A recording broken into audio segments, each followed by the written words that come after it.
ഒരു ഉരുവിൽ എത്ര ആളുകൾക്ക് പങ്കുചേരാം എന്ന് ചോദിക്കുന്നുണ്ട്. ആടിനെയാണ് നമ്മൾ അറക്കുന്നതെങ്കിൽ അതിൽ വേറെ ആരെയും പങ്കു ചേർക്കാൻ പറ്റില്ല, ഷെയർ എടുക്കാൻ പറ്റില്ല. അഥവാ ഞാൻ ഒരു ആടിനെ അറക്കാൻ തീരുമാനിച്ചാൽ എനിക്കും എൻ്റെ കുടുംബത്തിനും അത് മതിയാകും. എന്നാൽ നമ്മൾ മറ്റ് മൃഗങ്ങളെയാണെങ്കിൽ, മാടുകളെയാണെങ്കിൽ അല്ലെങ്കിൽ ഒട്ടകത്തെയാണ് അറക്കുന്നതെങ്കിൽ 7 വരെയും ആളുകളെ നമുക്കതിൽ പങ്കു ചേർക്കാം.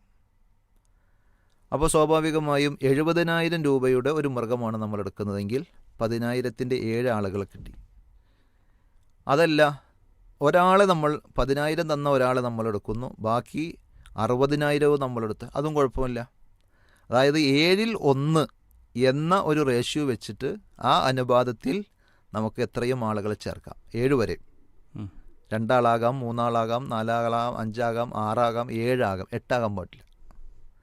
അവിടെ ശ്രദ്ധിക്കേണ്ട കാര്യം എന്ന് വെച്ചാൽ ചിലപ്പോൾ ചില ആളുകൾ എന്ത് ചെയ്യും, അതിനേക്കാൾ കൂടുതൽ ആളുകളിൽ നിന്ന് പൈസ വാങ്ങും.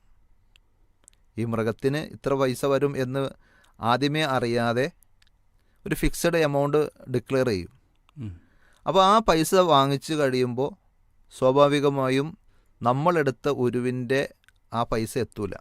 അതെ, ഒരു 50,000 രൂപക്കാണ് മൃഗത്തെ കിട്ടുമെന്ന് നമ്മൾ വിചാരിച്ചത്, പക്ഷേ 60,000 ആയി, അല്ലെങ്കിൽ 55,000 ആയി. നമ്മുടെ കയ്യിലാണെങ്കിലോ 7 ആളുകളിൽ നിന്ന് വാങ്ങിച്ച സംഖ്യ അതിൻ്റെ ആ മൃഗത്തിൻ്റെ വിലയേക്കാൾ കുറവാണ്. അപ്പോൾ സ്വാഭാവികമായും അത് പരിഹരിക്കേണ്ടത് എങ്ങനെയാണെന്ന് വെച്ചാൽ അതിൽ ഭാഗവാക്കാകുന്ന ആളുകളിൽ നിന്ന് തന്നെ അതിൻ്റെ ഷെയറായിട്ട് എടുക്കുകയാണ് വേണ്ടത്.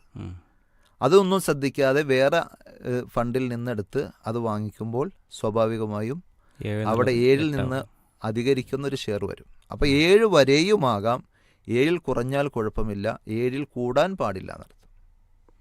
തുല്യമായ ഷെയർ ആയിക്കൊള്ളണമെന്നില്ല, അതിൻ്റെ 7-ൽ 1 എന്നതാണ് ഒരാൾക്കുള്ള ഷെയർ. ഒരാൾ 5 ഭാഗം ഞാൻ എടുക്കുകയാണ്, അതിനുള്ള ശേഷി എനിക്കുണ്ട്. ഞാൻ നേരത്തെ ഉദാഹരണം പറഞ്ഞാൽ 70,000 രൂപയുടെ ഒരു മൃഗത്തിന് 50,000 ഞാൻ എടുക്കുന്നുണ്ട്, നിങ്ങൾ 2 പേരും 10 വീതം തന്നാൽ 20,000 ഞാനതിൽ ചേർക്കാം എന്ന് പറഞ്ഞാൽ കുഴപ്പമില്ല. പക്ഷേ 10-ലും കുറവ്, എൻ്റെ കയ്യിൽ 5,000 ഉള്ളൂ, മറ്റേ ആളുടെ 3,000 ഉള്ളൂ, ഇങ്ങനെ പറഞ്ഞു കഴിയുമ്പോൾ 7-ൽ 1 എന്നതിൽ കുറവാണ്. അപ്പോൾ അത് ശരിയാവുകയില്ല.